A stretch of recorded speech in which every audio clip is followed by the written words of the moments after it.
Happy Good Friday, everybody. Pastor Steve here. And before we get to our devotion in Proverbs chapter 14, it's curious. We call this day Good Friday. It's when we remember Jesus being on trial before Pilate and his beating, his crucifixion, his death and burial, preceding the resurrection Sunday morning that we celebrate on Easter Sunday. Why do we call such a dark, painful day Good Friday?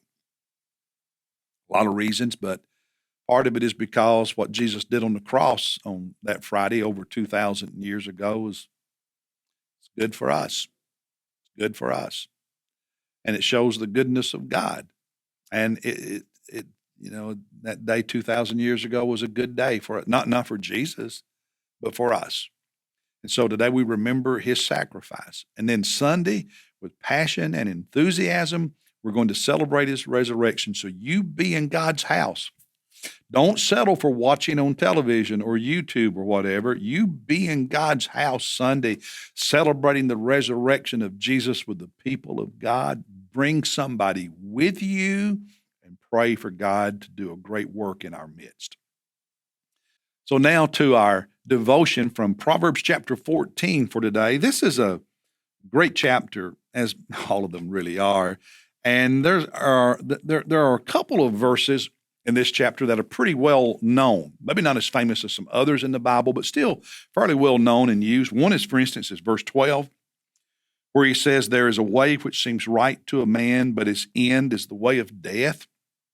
Great verse. That's a well-known verse. And if you're kind of new to reading the Bible, I would encourage you to ponder that. Our culture struggles with this. A way that seems right to a man. Our culture thinks that they are right in calling good what the Bible calls sin. But the end of that way is death. We see that with a lot of the sexual stuff and the transgenderism. All think they're right, but in the end, it's not. It's death. Verse 34, "Righteousness exalts a nation, but sin is a disgrace to any people." You'll hear that used a lot of times around July 4, patriotic events and so on. And it's true. Righteousness makes a place a better place to live, but sin, no, makes it worse. It's a disgrace. Now, devotionally, what spoke to me this time, a couple of themes. One starts at verse 3. So let's look at verse 3, where he says, In the mouth of the foolish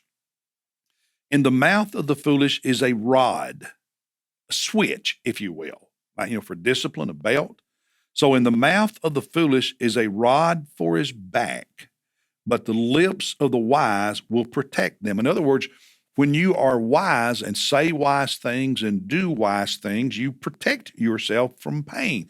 But if you are foolish in your mouth, in your speech, and what you do, it's like you're cutting your own switch to beat your back with, that you're bringing pain into your life because of your foolishness, your foolish speech, your foolish attitudes, your foolish decisions.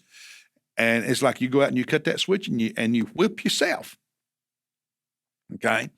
I know people don't do that as much now. Maybe they need to. I remember Mom making me go cut the switch. That was one of the worst things you ever had to do, was go cut your own switch to get a spanking with. But anyway, verse 8, similar thought. Verse 8, he says, the wisdom of the sensible is to understand his way, but the foolishness of fools is deceit. People who are foolish and they say foolish things and do foolish things, they keep lying to themselves. They keep believing lies. They don't accept the truth of what's really going on. But the wise person, the sensible person, understands his way, which means that he pays attention to, gives thought to, evaluates his way. He doesn't just keep going down that path oblivious to the damage he's doing to himself. He takes the time to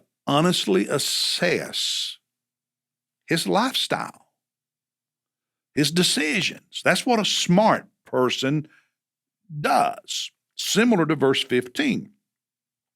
The naive believes everything, but the sensible man considers his steps.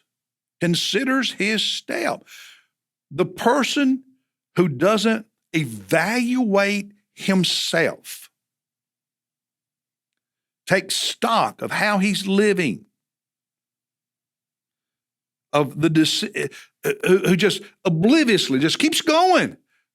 That's a foolish person. The wise person is always thinking about his steps, his direction, his way of living. And I urge you, my friends, to take time to be alone with God and take stock of your life. Out of it can flow some really good decisions that makes life more honorable when it comes to living for the Lord, but make your life better. All right, that's one thought. Now, the other one, real quickly, has to do with anger and having a temper. Look at verse 17. He says, a quick-tempered man acts foolishly, and a man of evil devices is hated. The first part of that verse, a quick-tempered man acts foolish. One of the things that's evidence of being foolish is not just never evaluating your life, just keep going down the path oblivious to what you're doing. Just keep going that direction. Another indication of being foolish is just having a problem with a temper, getting mad all the time. God says that's a foolish person. Verse 29, he who is slow to anger has great understanding. The one who's not mad all the time, who doesn't have a temper all the time, that person gains insight, has understanding, wisdom. But he who is quick-tempered exalts folly. Folly is foolishness. So we make excuses. That's just how he is. That's just how she is. No. It may be how they are, but how they are can be foolish. And sometimes the foolish person needs to stop being naive and just say, well, that's how I am. That's how I've always been. No. You need to grow up and consider your steps and do better. And sometimes we need to stop covering for people, because when you do that, foolish people not only hurt themselves, they hurt you. To me, that's some of the wisdom that's found in Proverbs 14. I'll see you Sunday as we celebrate the resurrection of Jesus. And then Monday, as we jump back into Exodus. And I look forward to seeing the guest you bring with you this Sunday. God bless you, everybody. And not only happy Good Friday, but happy Easter ahead of time.